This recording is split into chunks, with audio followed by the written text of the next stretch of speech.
गांव था जिसमें एक चुड़ैल और भूत के बीच में रेस होती है, जिसे देखने के लिए पूरा गांव आया था। में भोलू और कप्तान नाम के दो व्यक्ति रहते थे।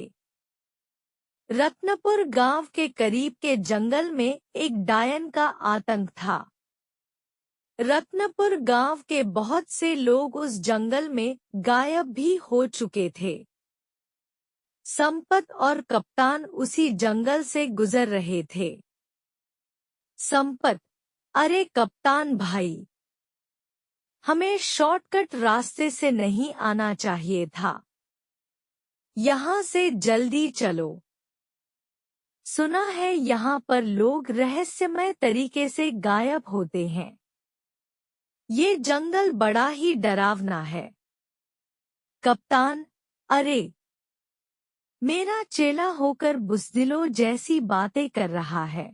संपत, अरे कप्तान भाई, पिछले ही महीने सुखिया चाचा का बेटा इसी जंगल से लापता हो गया था, जिसका सुराग आज तक नहीं मिला। तुम तो वैसे भी 9 महीने शहर में बिताते हो और 3 महीने गांव में बिताते हो।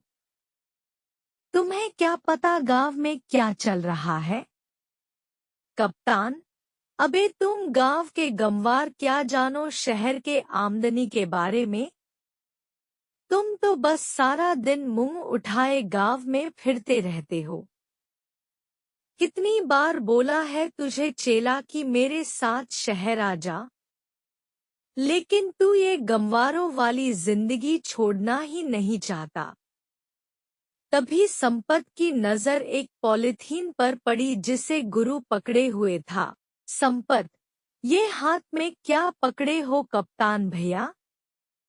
जरा हमें भी दिखाओ क्या है इस पॉलिथीन में।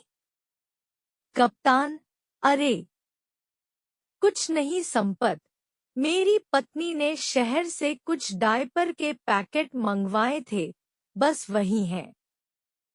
संपत, डायपर के पैकेट? लेकिन जहां तक मैं जानता हूं, तुम्हारे घर में तो कोई बच्चा है ही नहीं। कप्तान, अबे पगला हो गया है क्या? मुन्ना को भूल गया क्या संपत? मुन्ना, अरे वो तो 9 साल का हो चुका है कप्तान भैया।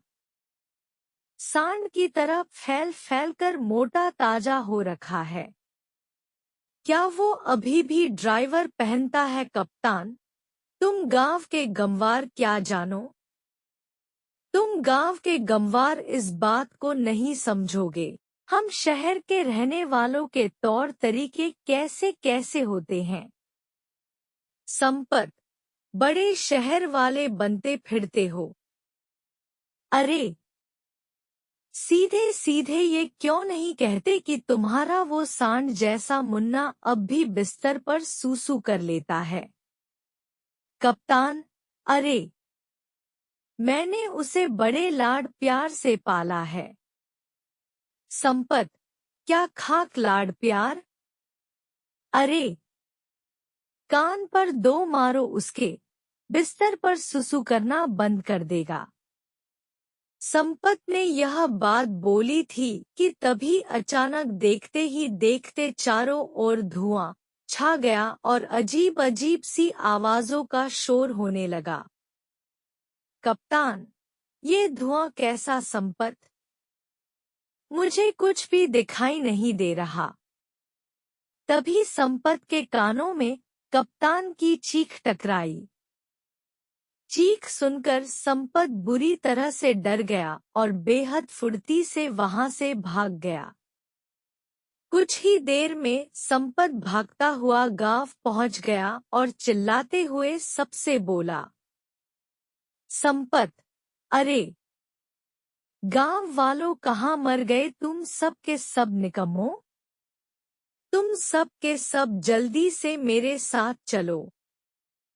कप्तान भाई लापता हो गए हैं।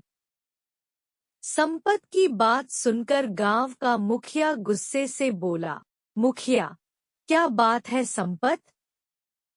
क्या कुत्ते की तरह इतनी देर से भौंके जा रहा है?